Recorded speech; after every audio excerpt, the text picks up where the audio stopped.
Greetings and salutations, loyal viewers of this channel. My name is Sean, and today I have returned from Tim Pool's compound, where I am told by very many people on the progressive left about 800,000 people live there, but I can confirm it's actually 2.6 million. That is right. Tim has a compound with 265 million people there, and they all live there in his skate park. And Emma Vigeland, as she said on the internet.com, was not allowed to see it because she was going to expose the 500 million people that live at Tim Pool's compound. Now, before we get into this, before we get into my appearance on the Culture War episode, which was pretty fun, although weird because ultimately I ended up becoming a moderator, I just want to say thank you to everybody who signed up over on my website, actualjusticewarrior.com/join. Give me the money.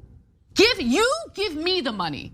Okay. And thank you to my listeners on Spotify, on Apple's podcasting platform, and on Google's podcasting platform. So the number one criticism, the number one critique that I received based on my appearance on this Culture War episode was the fact that I did not talk nearly enough to the satisfaction of you guys out there in the audience. And one of the reasons why this happened was because Emma kept trying to redirect every time I countered her point because she had no counter to any point that I made, which I will put forward repeatedly throughout the course of this video with examples. Eventually, she was able to redirect to Medicare for All as a solution for crime, but considering the topic was the year-over-year increase from 2019 to 2020 and how it's been elevated ever since then, not just in the city of New York, but nationwide, although we didn't get to the overall nationwide numbers, it would seem weird that Medicare for All would be proposed as a solution to reduce crime back to where it was in 2019, because obviously the spike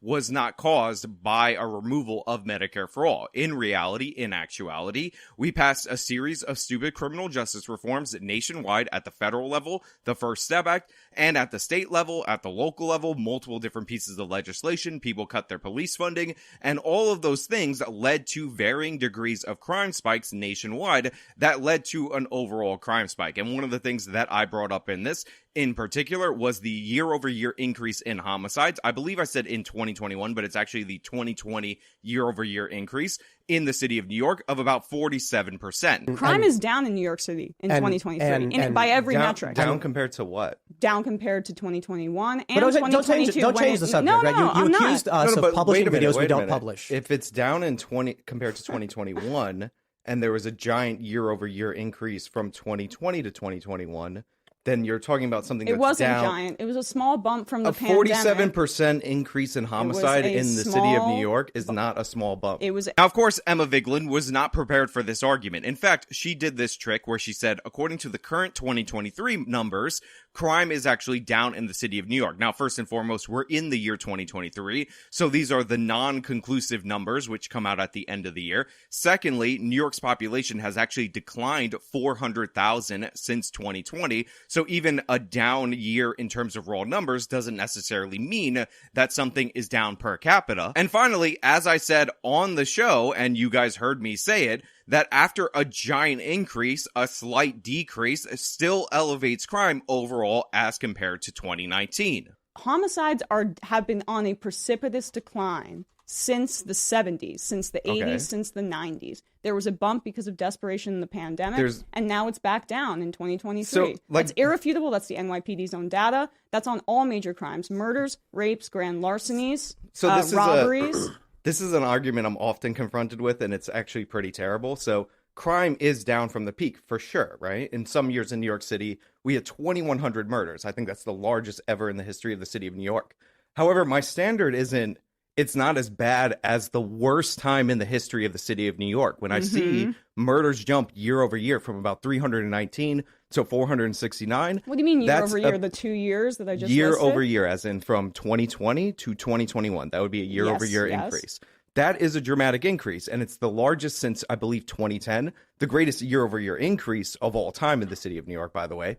But it's all the way back to 2010 numbers. It's down again. It's down compared to the increase, but it's not down compared to 2019. Now, of course, Emma Vigeland had no real response to this. In fact, what she ended up bringing up was the response that I'm often used to hearing when it comes to crime in New York City, crime nationwide, which is the idea that crime isn't as bad as the 1990s. Now, for some reason, she said crime has been declining since the 70s. That's when crime was really spiking up. It's actually been declining since the 90s, although they kept putting the murder rate chart on the screen during the show for the city of New York and then for the nation as a whole, but it is since the 1990s. And as I said on the show, which is something I've said multiple different times on this channel, my standard isn't if crime is declined as compared to its peak, as compared to the worst time in American history. The fact of the matter is, again, as laid out in the clips that I played throughout the course of this video, New York was in and around 300 murders a year,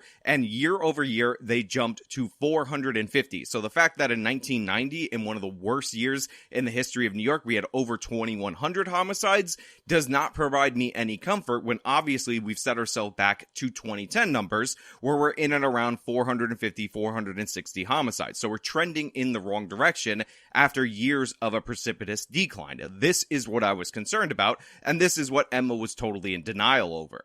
Poverty leads to crime. I would imagine this is inaccurate. Why do you think 25 people got shoved in front of trains last year? I don't know, dude. Well, that's a legitimate question. You're saying that you're saying poverty and desperation results in crime.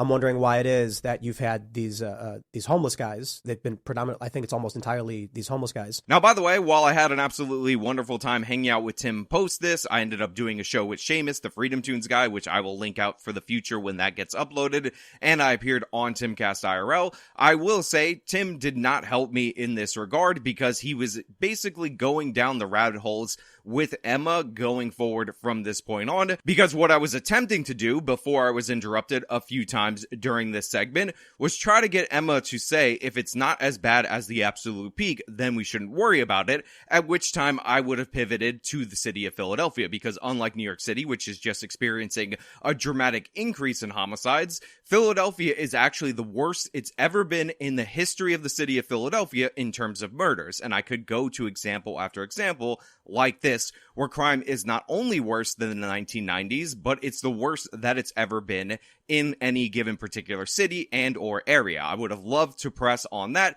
However, Tim ended up helping pivot to another topic because Emma was throwing out, nonsense about Medicare for all and all this jazz. And I ended up hitting her later when it came to the issue of poverty driving crime or crime driving poverty, which of course we've explained over and over again on this channel, how in fact crime actually drives poverty. So when you're talking about poverty leading to crime, like what is that based on? Because after Prohibition was repealed, all of human history, during the Great Depression, crime fell. During the Great Recession, people with your line of thinking thought we would see a crime spike nationwide. It didn't happen. You can actually look at the crime wave if you wanted to pull it up. That didn't occur. And that was the largest recession in the history of this country since the Great Depression. So what we've seen throughout American history is poverty not leading to crime. What we actually see is the opposite, that crime drives areas into poverty. We look at store closures across the country due to the fact that we have shoplifting. That leads to decaying in the neighborhoods. When people abandon the neighborhoods and you see this blight, that has a psychological impact on people, and that drives people to commit these crimes. I mean, you're working backwards from the... No, you're actually working backwards. Wait, but no. So this is one of my favorite segments right there, because Emma lays out the premise that crime is driven by poverty, and that desperation is what creates criminality. Again, if it weren't for the fact that there was a third person in there, I would have asked her if she believes that rape is driven by desperation and poverty, if people can commit that crime in particular because they don't have enough money in their bank account, because that crime goes along with murders, assaults, and all these other crimes. However, I was able to point out that if you actually look at a chart, and it's this chart in particular, of the homicide rate in the United States of America, you can see for yourself that with the recessions included, there's actually no correlation at all whatsoever between recessions and increases in crime. In fact, the example that I gave was the Great Depression, which Prohibition was repealed 2 years into the Great Depression. Crime actually fell after Prohibition was repealed because the public policy of Prohibition is what was causing the increase in crime. It was not the economic circumstances. And again, the Great Depression was in fact the Great Depression. Then you have the Great Recession, and there's all these articles about the crime wave that never happened during the Great Recession, as referenced in there. I wish it was pulled up on screen, but I'm not the producer on this show. I'm just sitting there making conversation. There was also no increase in crime. So Emma is putting forward this idea that we have crime driven by poverty, yet we have examples of sudden shocks forcing millions of people in the United States of America into poverty, and crime not increasing, it in fact decreasing. Because again, crime is not driven by poverty. There are demographics within this country that commit higher rates of violent crime as middle class or upper middle class participants than other demographics that are in the lower class. There are poorer countries that commit less crime than richer countries. There are periods of time where the American population was poorer than it was now, where they had a much lower crime rate, and vice versa, where they had more money or their incomes were gaining and crime was going up. This does not exist. This correlation is non-present. No, poverty, clearly, this is a very simple concept, leads to something like shoplifting. Why would someone shoplift based on a personal pathology? They're shoplifting because they're desperate. Not necessarily. So we have a lot of lax shoplifting laws in California, for example. So they're and doing what they it just find for is fun? we have a lot of organized retail theft because there's no consequences for it. It's profit. For instance, it's not... People are trying to make money. Well, they're desperate, and we have untold levels of income inequality in this country. Well, is it income inequality or poverty? Since the late 70s, 900%. That's the increase in CEO pay versus 12% for the working class in this country. You don't think that leads to levels of desperation? So wait, is income inequality the cause or is poverty the cause? Because those are two different things. They go hand in hand. They really don't. Yes, they do. Because all the wealth is going towards the CEOs and to the billionaires in this country. But it's not a zero-sum economy. Down. But what is it? But also, if income inequality is the driver of crime, then how come we saw a giant crime decline after the mid-90s when income inequality was going up? In fact, we saw this happen all the way to 2019. Can you repeat that? We had a giant crime decline from around 1995, 1996 nationwide from all the way to 2019 while income inequality was rising during that period of time. Right. So why would that occur if income inequality is driving crime? I'm not exactly sure, you're the expert, but I do know that you're saying that there was an increase in crime in 2021 and 2022, and it doesn't matter now that it's going back down to 2023 levels. And one of the reasons why you know for a fact that Emma had no counter to any of the points I was making is that she pivoted right there to income inequality. And as you can see, me being the perceptive listener that I am, I ask her, what is she talking about? Is she talking about poverty, which is what she said before, or is she moving to income inequality? And then she tries to conflate the two, even though, again, overall incomes can go up, and oftentimes throughout the history of this country and everywhere in the history of the world, when income inequality is broadening, incomes overall are rising. In fact, in the United States of America, the middle class was built during the Gilded Age. This is when income inequality was exploding. And the specific example I gave to this person who said to my face that crime was driven by income inequality was the fact that from 1995 to 2019, income inequality rose dramatically in the United States of America, while at the same time, we saw the greatest decline in crime each and every single year over the same period. So if income inequality, increasing income inequality, caused crime, then we would see an increase in crime during that period, not a decrease in crime. There was also the point where I unfortunately again did get cut off by Tim Pool, where I said that we had all this social spending, all this welfare spending, the war on poverty in the 1960s. And if you look at the chart again that they put forward, you can actually see the crime wave actually increase during that same period of time. Now, unlike Emma, I actually have something that does correlate with this, which is the attitudes and policies put in place. I think public policy has a huge impact as well, because again, we saw a dramatic crime. This crime wave started in the 1960s, right? And this is when we started embracing this idea that poverty was the root cause of crime, that this was more the realm of the social workers, all things that sound really familiar to today. And from 1960 all the way to 1979, the incarceration rate, even though in raw numbers it was rising, was dropping per capita. So we saw this crime increase, and what you would end up getting in 1979 for murder on average was something like 5 years. For rape, it was something like 3.4 years. And obviously, this created a problem because we just weren't prosecuting people. This is why we ended up going with a mass incarceration solution, which, by the way, did work.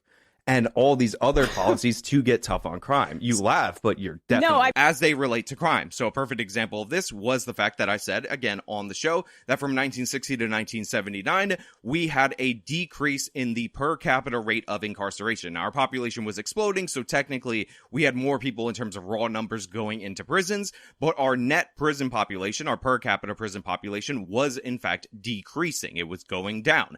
During that period of time, you would get a little over 5 years on average for a murder and a little over 3 years on average for a rape. And this was all the way to 1979. Then this started to reverse when we had tough on crime policies and we started locking people up under the theory of incapacitation. Now, I specifically cited this Brennan Center report, which was actually put forward against me as a counter to something that I've said in the past, which was, oh, mass incarceration is ineffective because it lost its effectiveness after the year 2000. And what this means, and what I've described to you guys on this channel multiple different times, is that mass incarceration, like everything, has diminishing returns and or marginal utility, which means it's going to work up to a certain point where you could measure the gains, but after a while, doing the same exact thing will not continually result in an increase in the results that you're looking for. A perfect example of this is the fact that if I were to say a gallon of water could save somebody's life, this would be true provided that this person did not have a lot of water. If you don't have any water and I give you a gallon of water, guess what? That's going to save your life, right? But up until a certain point, that is not going to be as effective. For instance, if you have so much water that you have an Olympic-sized swimming pool in your backyard, me giving you a gallon of water is not going to do anything for you. That doesn't mean it's untrue that a gallon of water can save somebody's life. That means that it's true, but there's marginal utility. It's only true up to a certain point, and after that point, you're going to have enough that the value of that individual gallon to your life and to your health is not going to be that high. Again, pretty simple concept. I've explained it a bunch of different times. Here's the chart on mass incarceration. And as you can see, the bulk of the incarceration was in the 80s and 90s, and saying it's less effective after the year 2000. This is because we locked up the people who were offending consistently, and that significantly already drove down the crime rate. And it worked is because the philosophy behind mass incarceration is pretty simple. What you're trying to do is incapacitate criminals, because the same criminals are often reoffending. You brought up shoplifting earlier. You can actually pull up an article to find out that the same 300 people in New York City represent a third of the shoplifting arrests total for a single year. So we should have a system of mass incarceration because there are 300. I didn't say that. Because I'm talking to you now. There are 300 repeat offenders. No, we should incapacitate repeat offenders so they stop offending. Got so it. If so you're this is arrested, all about the fact that you're not in favor for of bail reform because in New York State, which is now currently being rolled back, we decided that we weren't going to require cash bail for nonviolent felonies and for misdemeanors. And you think that that's a good policy? To not require cash bail? Yeah. No, I think that we're rolling it back. I think look, if you're concerned about people not being able to get out of jail because of their financial means, then I can understand reducing or even eliminating the cash bail system. Because I understand if you don't have a lot of money, even though you really only have to throw down 10% for bail in most cases, unless it's like a set figure for the bond, then I get that argument. But what you need, and the state of New York desperately needs this, is some kind of threat assessment. Like, you should be able to hold somebody if they present themselves as a danger or a repeat offender, regardless of bail, without bail, so that they don't continue to reoffend. Okay, but do you know what happens when people are held in Rikers, for example, in a pre-detention center? How many deaths have happened there before they're even convicted of a crime? Look, now this led to a pivot about the specific conditions of Rikers Island, and Emma saying, oh, this many people died in Rikers Island. I mean, people die in places all the time, and it has nothing to do with what we're talking about. What I'm talking about is the fact that in the state of New York, judges cannot assess dangerousness. This creates a problem. I don't need them to throw up a bail amount that's big number that's going to keep people in prison or in jail, actually, if they can't afford it. But I want them to have judgment if people have prior convictions, repeat offenses, all of those things, which are red flags, which should get you held in jail. And Emma does not seem to understand this concept. Again, that's an issue for how the jailing system works in New York City. And I am in favor of building out the jail capacity because you're talking about cash bail, though. That is exactly the point that we're discussing here. Yeah. Right. So you're in favor of people being held before they're convicted of a crime. Yes. In Rikers. If they show a propensity to reoffend, 100%. What is a propensity to reoffend? A history, like being arrested over and over again, prior convictions, yes. So you think that they should be held in a prison that has been... It's a jail, but yes. Or jail, excuse me. A jail that has been proven to be one of the worst conditions in the country. Well, it doesn't have to be specifically Rikers Island. Dozens of deaths just this year, even if they haven't been convicted of a crime. Convicted of a crime. Yeah, for sure. But that's very anti-constitutional and anti-democratic. How is it anti-constitutional? The Fourth Amendment. It violates the Fourth Amendment. Protects you from illegal search and seizures. Well, I mean, you are the right to a speedy trial. People are held. Fifth Amendment. Yes, I do think we should have reform on the speedy trial side. But the idea that it's unconstitutional to hold somebody pre-trial is ridiculous. Our law is based on English common law. Damn. We're all bad. Our law is based on English common law, and the reason we have jails is that you would actually be held in a dungeon awaiting trial. So it's like built into the system. Bail is like a courtesy. It's actually a progressive reform in response to that, where you lay down some kind of capital in place of yourself. How much money do you want to spend on jails in New York City? As much as it takes. You know, I have to say, sometimes I watch myself on these things and I realize that I may not be the nicest person in the world, because she's asking me these dumb, basic questions and I'm answering them so directly because I basically can predict them before they come out of her face. And it ultimately ends up making her look absolutely ridiculous because I'm saying the most basic things that you could possibly say. Like, judges should have judgments. If you have a propensity to offend, you should not be released out on the streets to offend again. So just warehousing people before they're convicted of anything. Well, again, it's not warehousing everybody, but if you have a propensity to reoffend, I think judges should be able to have judgment. It's kind of in the name, and assess these people and hold them. So you just want to give it to the judgment of the judges. And it doesn't... Yes, I would like the judges to have judgment, yes. Okay, but there should be guardrails in place to prevent judges from... I mean, judges are human beings. They can be unjust as well. I don't really put them on the pedestal that you do. Obviously, I'm not in favor of like $1 million bond for somebody who's arrested for shoplifting, even if they're arrested 27 times. So yeah, you can have guardrails from the legislature, but they can't assess dangerousness right now in the state of New York. While Emma, like a child, like a little baby, like somebody who has no experience, no concept of the world, is saying, oh, well, what does that mean? And should we just hold people pre-trial? And you just hear me confidently say, yes, 100%. We should definitely do that. And then she makes the point that it's anti-constitutional, and then she searches for a right to a speedy trial. Now, again, if you watch my channel, you know I've addressed all of these arguments before multiple different times. They're not good arguments, and I said it right there. If there's an issue with Rikers Island in particular, which, by the way, she calls it the most dangerous, I think what she's actually saying is that because it's the largest jail,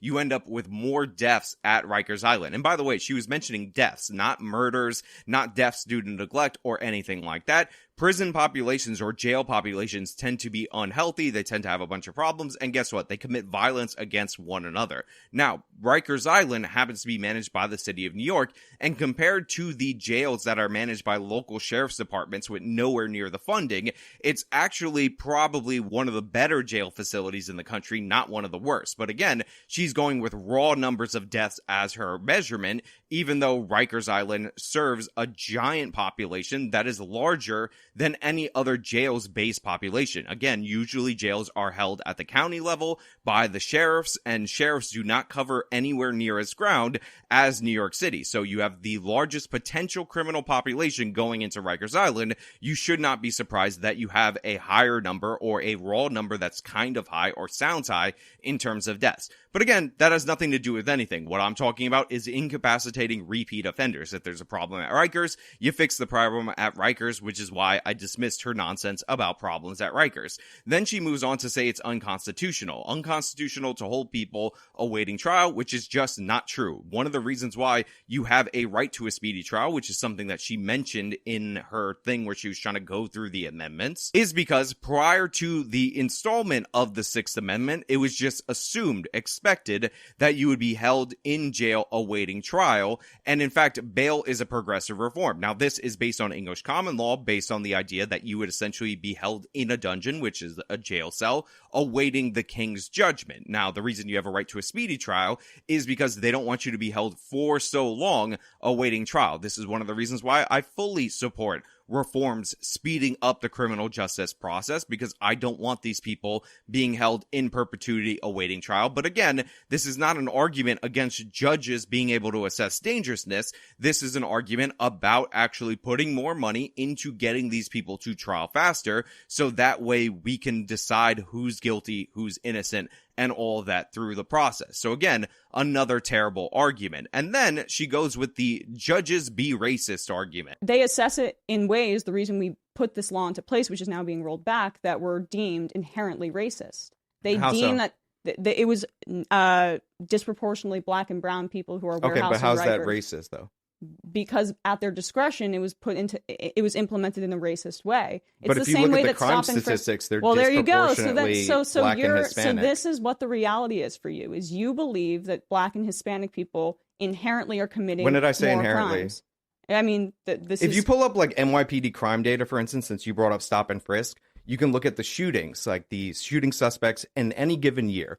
And if you find me a year where 92% or greater is not black or Hispanic in terms of the shooting suspects, then I mean, I would be shocked, because I've looked at it for the past suspects. 20 years. So Yeah, that's suspects. the cop's discretion. So No, it's you get a report, right, and you get a description of the suspect, and they are 92% every single year or above black or Hispanic. Now, she just asserts randomly that the state legislature passed this law because it was proven that judges were in fact racist. And when I asked her what she means, unsurprisingly, she of course says, oh, well, disproportionately black and Hispanic people are being held and assessed as dangerous. But the thing is, they're disproportionately committing crimes. And the example that I use, because we're talking about New York, is the NYPD's crime data on shootings in particular. And by the way, this was a reflection back on stop and frisk and stop, question, and frisk, which of course was targeting shootings. They would send the police to areas with high rates of shootings to stop, question, and frisk suspects in the search for illegal guns. And if you look at the charts right here, you can go to any given year. I've done this. I will link this in the description. You will not find a single year where the shooting suspects comprise less than 92%, and in reality, probably less than 93% black and Hispanic people. Now, if the program is meant to target shootings, it's meant to target illegal guns, and you're sending cops via the CompStat system, which is just a map of crime geographically, to the areas where shootings are occurring, according to reports, and those areas happen to be largely black and Hispanic, why would we be surprised that black and Hispanic people are stopped disproportionate to their population, and by the way, not disproportionate to their level of crime? In fact, if anything is disproportionate, it's the fact that they were under-targeted by stop, question, and frisk, because stop, question, and frisk, again, 93% of the crime that they were targeting, which was shootings, ended up being black or Hispanic, but at peak, they only stopped 86%. Then we also have this ridiculous denial of the goal of the program, which Emma Vigeland asserts was not about deterring the carrying of firearms. She says, no, it was about finding whatever, and the hit rate wasn't low enough, which of course I mocked by saying, this is like saying because you've decided it should do this, therefore it's ineffective. It's like saying a plane is ineffective because it doesn't work well as a submarine, even though it's not designed to do that. And we had this little back and forth. I'm not going to say that. The reason I just want to cut you off because you mentioned Bloomberg, and I want to respond to what you said. Under Bloomberg, 90% of the stop and frisks that were done were, by the way, they didn't find anything, but 90% targeted black and brown people. So it's you're taking. So the highest number, by the way, is 86%, not 90%. But go ahead. You're taking the data and using what the cops did, where they over-police in certain areas, and then pretending like there's an overrepresentation inherently, criminally, in those kinds of populations, and it's okay. a racist argument. So you're wrong in a bunch of different ways, so let me just run through them. So first and foremost, the highest year was 86%, and that was the year with the dramatic increase in stops. And if you ask me if I'm in favor of just expanding stop and frisk, which is different from Giuliani's stop, question, and frisk, although, you might not be interested in that specific difference, to the levels that Bloomberg did, I would say it's unnecessary, it aggravates people, it creates a whole bunch of problems. That being said, they're not over-targeted because, again, there is no year during the entire tenure of Bloomberg where the shooting suspects were any less than 92%. So what the NYPD does, because it's the most data-driven police force in the entire world, is they map crime through a system called CompStat. When there's a lot of shootings in a specific area, they send the police to those areas. The stops, questions, and frisks all relate to where the shootings are, And it just so happens to be those areas are Black or Hispanic. Right, but by the do you get accosted on the street by cops regularly in New York City? It happened to me when I was younger, yes, but like not okay. now. But do you understand? But to your point about hit rate, because you brought it up, hit rate was not the goal of stop, question, and frisk. Like, this is one of the things where you're like, oh, well, this program didn't work because my standard that I look for arbitrarily shows that it was ineffective. That's like saying a plane doesn't work because it's not a good submarine. No, it's like, not that doesn't arbitrary. make any sense. 90% of the stop and frisks came up with nothing. True, but the point was to deter the carrying of firearms. Have you done illegal drugs in your life? Maybe. I have. I could have been stopped and frisked, and I could have gone to prison, or I could have been held if I had a little bit less money in Rikers indefinitely until my trial came. Because a cop just decided, hey, I'm going to stop and frisk you, but they wouldn't do that to me because I'm a white woman. That's nice, but anyway, it's about shootings, and the point of the program, and this is stated quite literally, to deter people from carrying illegal firearms. Absolutely not. But it's not up for debate. It's not in question. I can just play you the clip of Michael Bloomberg so he could tell you what the goal of the NYPD was himself. 95% of your murderers and murder victims fit one MO. You can just take the description, Xerox it, and pass it out to all the cops. They are male minorities, 15 to 25. That's true in New York. It's true in virtually every city.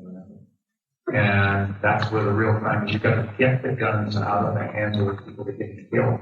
So you want to spend the money, put a lot of cops in the street, put those cops where the crime is, which means in minority neighborhoods. So it's one of the unintended consequences is people say, oh my God, you are arresting kids for marijuana that are all minorities. Yes, that's true. Why? Because we put all the cops in the minority neighborhoods. Yes, that's true. Why we do it? Because that's where all the crime is. And the way you get the guns out of the kids' hands is to throw them up against the wall and frisk them. And then they say, oh, I don't want that. I don't want to get caught, so they don't bring the gun. May still have a gun, but they leave it at home. Did you hear that? Did you hear him say it loudly and clearly? This was the guy in charge of New York City. He was the mayor. He appointed the police commissioner, and he said quite clearly his goal was not necessarily to find guns. It's okay if we don't find guns because that means we leave the guns at home if we're the criminals. That's what he wants because he's trying to deter shootings. Now, what is a more accurate representation of the goals of the program? Is it Michael Bloomberg saying well before he got any of this crazy scrutiny from people on the left that the goal was to deter the carrying of firearms from criminals in the city of New York? Or is it Emma Vigeland saying that because the hit rate is low, therefore the program is not effective? Obviously, one is correct, one is accurate, and that was what was presented by me. And this should be unsurprising to you because I am very aware of what the goals of the interventions that I talk about actually are. Now, Tim at one point said that this was a violation of the Second Amendment and a violation of the Fourth Amendment. And honestly, this is nonsensical, and I've talked about this multiple different times. Now, if Bloomberg, when he expanded the program and he didn't look for reasonable suspicion or follow the original parameters under Giuliani, did brush up against violations of the Fourth Amendment. But remember, the goal of this was to look for illegal guns. Now, Tim asserted that there were no illegal guns. So I said, what about people with felonies? What about minors carrying guns, pistols, and all of that? And he said, there's nothing in the Constitution that says you have to be of age, a legal adult, in order to carry a firearm. However, this is often down to the local laws. This often says that you can be barred from owning firearms if you're under the age of 18, and this is basic logic and common sense. Now, states can extend the right to carry guns to below the age of 18 if they want. This is what happened with open carry when it comes to long guns in Wisconsin, which ended up protecting Kyle Rittenhouse from being charged with possession of an illegal gun.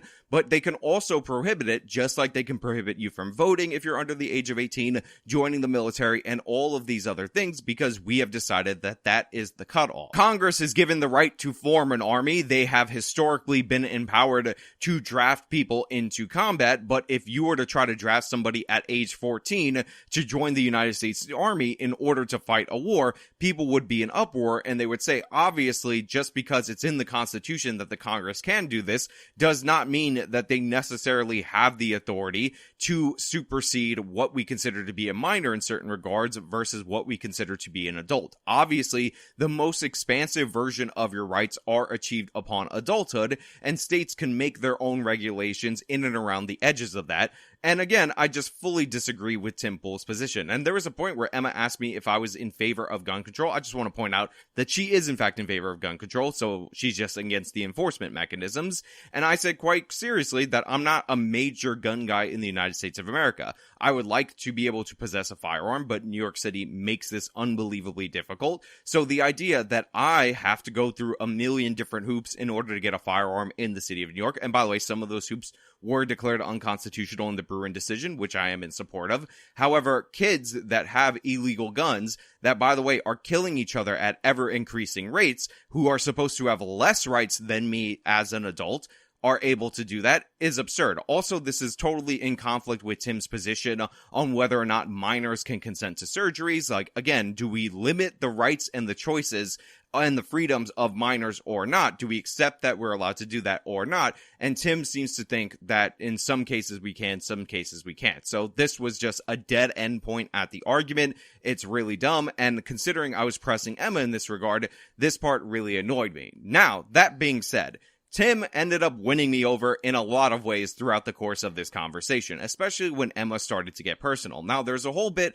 about the song and about them distorting the audio, and Emma saying, oh, we don't have the technology to do that, which is ridiculous because, again, Audacity is free, as I mentioned in my video. Now, you can watch all of that stuff and watch Tim Pool defend himself against those various attacks, but I'm here to provide you some background, and in the background is the following. Prior to the start of recording, we actually agreed on the initial topic. It was actually the Jordan Williams case. Now, if you watch the entire stream, you'll notice we didn't talk about it. The reason why is because Emma Vigeland immediately said Tim should have Sam Seder on, he needs to have Sam Seder on, he needs to debate Sam Seder, because all these people are scared of Sam Seder. And by the way, I ended up concluding the broadcast with looking directly into the camera, as I'll say it right now, and saying, I will debate Sam Seder. I will show up in studio. They are in New York. I will go to them. It will cost them nothing. And I will debate him on all of his stupid crime denial tactics without Tim Pool present, so that you can bring up quotes or whatever nonsense in order to distract when you're getting nailed down on the points. I saw Nuance Pro tweet out something to the effect of,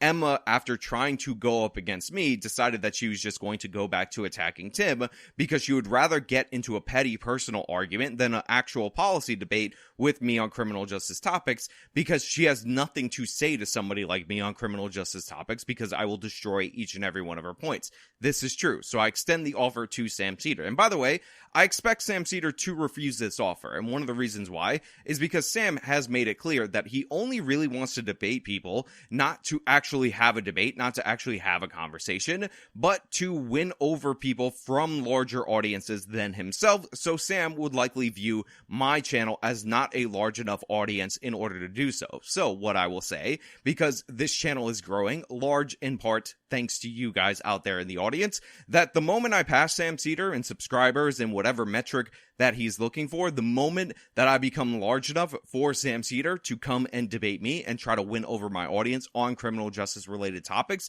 because that's what I primarily talk about, the invitation is still open. I will still go on his show. Again, in person, you want to do it over video, that's fine, but I will be live streaming it from my side if it is on video, because I'm not going to get cut off mid-sentence without any ability to respond, or all of the dirty tricks that Sam wants to put forward. But again, nobody's afraid of you, Sam. I'm certainly not afraid of you. A lot of people might think you are very intelligent because you look like a nerd, but I see right through your dumb crime denial tactics, because it's the same nonsense that I've addressed a million times on this channel, and coming from you, it is not any more intimidating. And as for Sam Seder, I'm also a New Yorker. I will not only go on his show in studio and debate him, I will also take him out to dinner, hang out with him, become his best friend, maybe even wear matching shirts and all of that. So I am available. I'm not afraid of Sam Cedar. So, deliver the message. Love it. But now Emma said he would love to do that, but let's be honest, let's be real, let's be straightforward. He absolutely would not love to do that. That's why I have not gotten a response, despite the fact that callouts and all the video clips and all that have been retweeted hundreds, if not thousands of times by the time I'm recording this video, and they will be retweeted repeatedly again after, again, I have put it out there in this video and linked to those tweets and all of that. So yeah, Sam, any day you want to be humbled live on air, any day you want that to happen, I'm available. Also, again, my offer to take you out to dinner and become your best friend too, throw my arm around you, also stands because I'm a kind guy. I'm courteous like that. Now look, there were a lot of petty back and forth points between Emma and Tim, and I'm going to recommend you watch the entire thing so that you can enjoy it, because Tim got angry, and deservedly so at points. And one of the things I noticed about Emma was that after Tim would get angry, she would shift to a real calm voice because she was more interested in generating clips rather than actually having a conversation. Well, how do you not know my position on abortion? I mean, you watch the show, you watch at any point, you can see the arguments we have. I don't have a ton of time to watch all You your specifically covered his episode with the serfs where they talked about it in depth, so it's weird that you don't Well, know. Reiterate your abortion position for me and I'll respond to it. And one of the reasons why that is 100% true is that Emma, at one point in time, and I called her out on this, said that she didn't know Tim Pool's abortion position. Now, Emma and the Majority Report actually covered Tim Pool's conversation with the serfs where this was a topic. Now, the reason why Emma's saying that she didn't know her abortion position is the same reason that the serfs was saying, oh, well, you're pro-choice, but only from a Tim Pool's perspective, because they have tried to paint Tim Pool as an evil right-winger and all that, and acknowledging the basic fact that Tim Pool is pro-choice, and by the way, pro-choice up to the point that the majority of Americans who are pro-choice are up to, would be a defiance of their idea that Tim Pool is this evil white racist, evil Nazi, and all that nonsense. So I noticed that in real time, and of course, Emma had no answer for that other than the fact of what I just said, which was she was being disingenuous, because again, that's who she is. Very nice before the show started, very willing to talk about the topic of crime or anything, free-flowing and all of that, but then pops out her laptop, has her series of talking points because she intended to generate clips from her audience. Now, the next thing that Emma did, which was a huge mistake on her part, was bring up this guy who was the neo-Nazi Hispanic shooter that I believe was in Texas. Somebody correct me in the comments if I'm wrong. I don't like to get information like this wrong. And she said that he posted clips of Tim Pool's show and all of that, which was just not the case. What was actually posted were these screenshots. And if you'll notice, there were specific time codes from a same episode of Timcast IRL. And this guy wasn't even subscribed to Tim's channel, but he was obviously watching, likely to hear the guests that were on that particular show. And if you'll notice, even though this is 4 screenshots, it's actually really 2 time codes, because there's 2 quick screenshots in succession,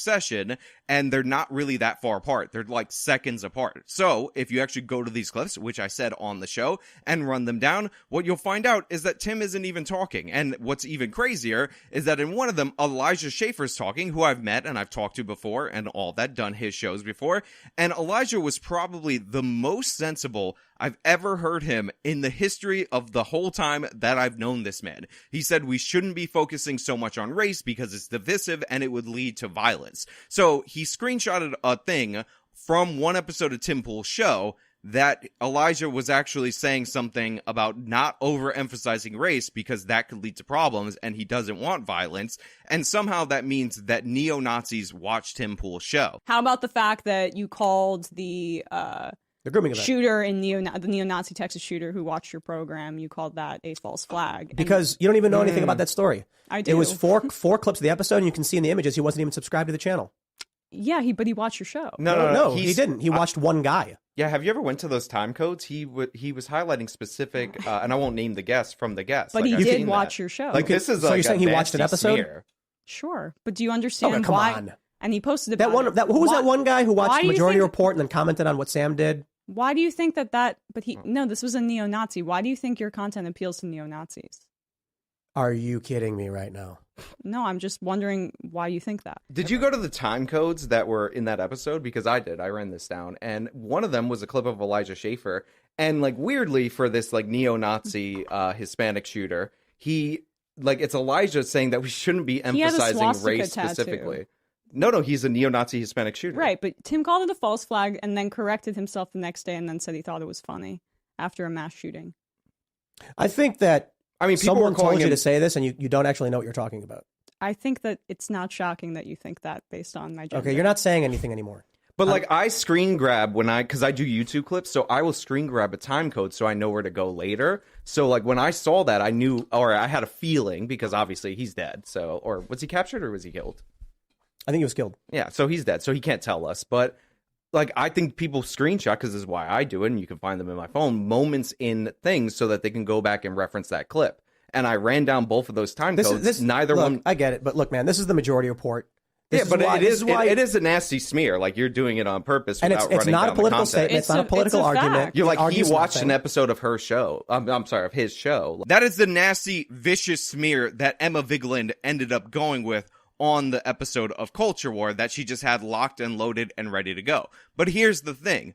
I've actually run this down before, prior to that episode, because I remember when this was being posted, and I actually screenshot in this very same way in order to find time codes and clips that I'm interested in, because I'm on YouTube and I like to go back. So immediately, my first instinct was to run this down when this was a story a long time ago. So I actually knew the context for this, so I explained it, which on its own proved that Emma Vigeland had absolutely no point.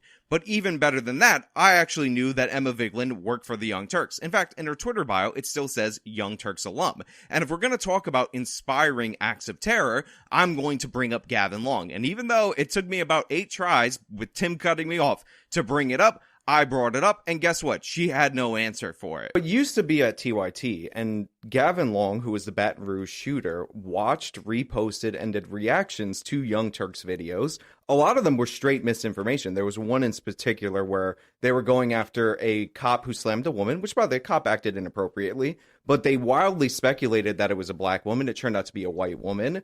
And there was a call in the video of like, what do you do if you see a pregnant black woman being assaulted by a cop? Gavin Long said he's going to step up. You can watch these videos. They're available online. And he shot 4 cops. Yeah, I mean, that wasn't my comment. I didn't say it was your commentary, but you're saying screenshots on this guy's phone, big problem. I got to bring it up right here. But have you ever covered at all what inspired Gavin Long?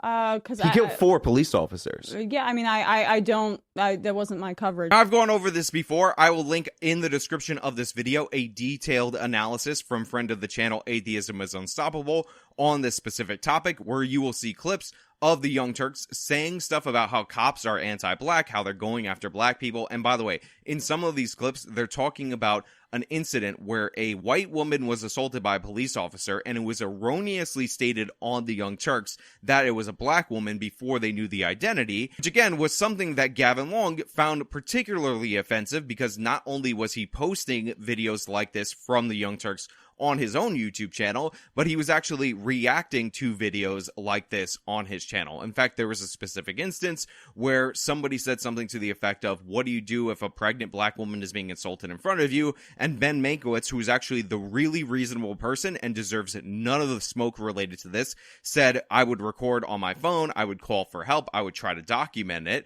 And then he's being pressed about, when do you take action? When do you fight back against the cops? Smash cut to Gavin Long, again, in his own videos that he's edited, all of this linked in the description if you want to check it out, saying, I will defend that woman. I'm a real one. I'm going to fight back. And of course, he ends up committing the Baton Rouge police shooting. So direct one-to-one inspiration from the Young Turks, where Emma Vigeland used to work, no commentary. A clip, a screenshot on a Facebook page, or a Russian equivalent of a Facebook page, wherever they found this, of one episode of Timcast IRL. I'm sorry. I really didn't mean to trigger you. I'm sorry.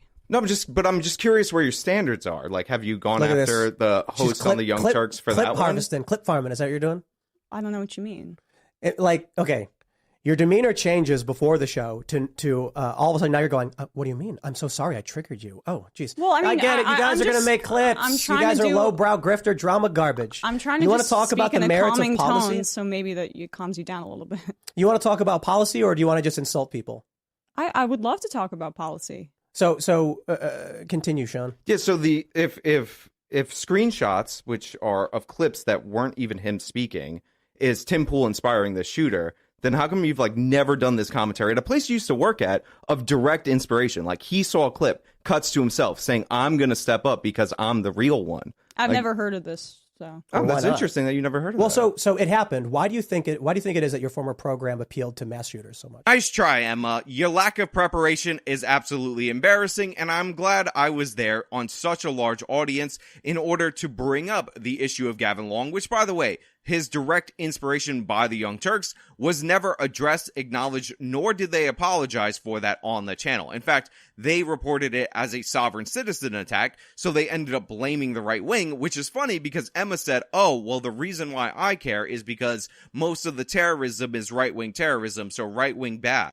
I cover right-wingers, and I know that right-wing terrorism in this country dwarfs any kind of left-wing terrorism by like a 9-to-1 figure. What does that do I with might I be underestimating. Because I cover the real threat in this country, which is right-wing terrorism. Sure, so I'll ask again, I guess. Like, why do you think it is this mass shooter was inspired by your former program? I would have to look into it to make a smarter Do you feel comment bad on that he it. was inspired directly and admitted he was? Sure. I mean, it's not. Do you take responsibility? It wasn't even my program. I worked there, but yeah. So you were providing material support. Wow.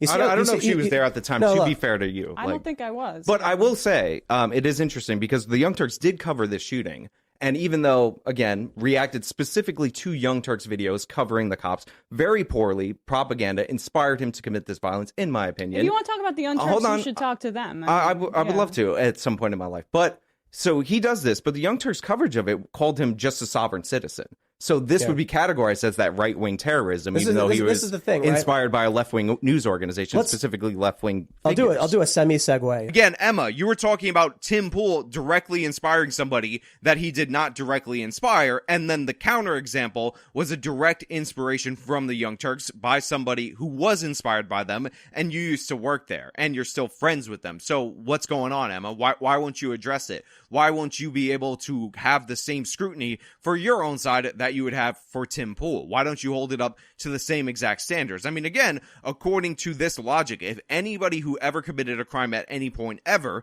watched her show or any episode of the Young Turks or Majority Report or whatever, then the person who put out that content would, of course, be responsible for that violence. Now, look, in closing, yes, I definitely wish I would have been able to talk more on this program. I wish we would have stayed on the topic of crime and that Tim didn't chase Emma down a bunch of these different rabbit holes. That being said, she came for personal attacks. She came to personally insult Tim Pool to try to make herself look good and then pretend like she wasn't doing what we could all see that she was doing. So, in that situation where she's trying to attack him personally, say he inspires violence and all of that nonsense, it's not my role in that moment to just jump in and not let Tim defend himself. And at certain points in time, I was trying to moderate the conversation in order to move on to a topic that I was more interested in, because I felt like they were getting bogged down on Burisma and other topics that I didn't find all that interesting. But overall, I'm not sorry that I let Tim defend himself and jumped in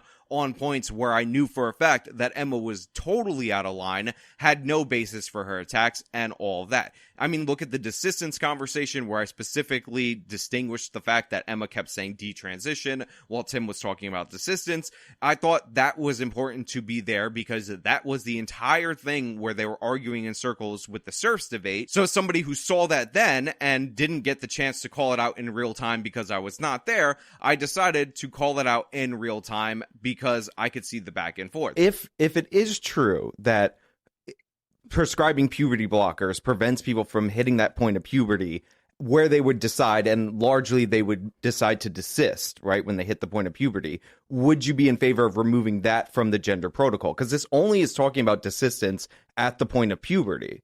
So, like, what he's concerned about is that if you stop people from going through puberty, you stop the changes in their bodies and all that, and then they can't, like, rationally make that choice because they haven't hit that point in their development. I don't have the kind of, I guess, arrogance, I would say. I asked you a hypothetical, hypothetically. Right, but again, this is exactly what reactionary conservatives do. You know, it's a red flag. If you deal with hypotheticals, because when you actually deal with the practical reality and the outcomes that you're dealing with and that you're prescribing onto society, it creates an inherently unjust society. So as the right-wing conservative Destiny said recently when he was debating the left-wing pro-lifers, it is a definite red flag when somebody is unwilling completely to engage with the hypothetical. If you want to say why the hypothetical doesn't apply, that is totally fine. No, because I want to talk just about like say, reality. "Oh, it's a hypothetical, I can't talk about it," as if you don't know what a thought experiment is. It's kind of odd. Now, with that being said, I was actually sent a bunch of different snippets and clips and whatnot that made people laugh, and I just have to say, one of my favorite ones, which I haven't been seeing circulating, was this quick one where Emma brings up a study that followed transes for about 5 years, and me sarcastically mocking her for that, her realizing it, and her facial expression, which Serge, by the way, excellent switchboarding to get the timing of this down pat. The American Journal of Pediatrics did a study about transitioning children. They studied them over 5 years. 94% of the children continued to identify as the gender that they were choosing to identify with at the beginning. For 5 whole years? Yeah, wow. yes. When placed on loop. Even though this clip is incredibly short, even though this is not the most substantive portion of the conversation, I have to say, I found this to be incredibly funny because there is a moment where you can actually see on her face where she realizes that I was not asking a question. I was actually making fun of her. And you could see the frustration, that micro expression that she could not hide. And I love being able to get under the people's skin that I argue with in ways like this. And for me, and for my friends who actually saw this clip, this was one of their favorites. There are other ones that are absolutely hilarious, like the one that was circulating thanks to Adam Friended. Also appreciated that one. So you are kind of to the right of Donald Trump on this, who has been releasing nonviolent offenders. Donald Trump's First Step Act is absolutely terrible. It sets up a bunch of incentives. Well, I mean, you're further right than I'd imagine a ton of this audience is. I mean, that's fine. That's like, I'm not here to win over the audience. Well, I will win over the audience because I'm correct. Overall, while I wish I would have been able to stay on the topic that I wanted to talk about for longer and trap Emma in multiple different ways in her horrible positions, I'm happy with the way that things went. Also, afterwards, Tim, super nice to me. Sushi, poker, we end up hanging out. I did a show with Seamus, invited me on IRL, and even invited me out to the casino, at which point I was too tired and I ended up going to bed because that was a wrap for me, way past my bedtime. I'm an old man, but I appreciate Tim for doing that, and I appreciate everybody at the compound. Honestly, all 8.5 million of you guys, absolutely great people. From the driver, from the people on Cast Castle, which is their comedy show. Always a pleasure to see Chris Poole. Always a pleasure to see Ian. All of the people that were there treated me with such kindness and whatnot. And I am awaiting a response from Sammy Boy, Sam Cedar, the Seed Man himself, for not only our debate, but also for our date. I'm dead serious, buddy. I will take you out to dinner. You know what? Amending it right now. I will make you dinner if that is the preference. I will bring over food and we'll have a good time, and you'll lose each and every point on criminal justice because, again, Sammy Boy, nobody's afraid of you. Anyway, that's all I really have for you guys today. Thank you so much for watching. If you like this video, show them by leaving a like. Subscribe for more content. Follow me on all my social medias. They will be linked in the description of this video. Thank you so much for all of you who supported both my appearances on IRL and on this. Till next time.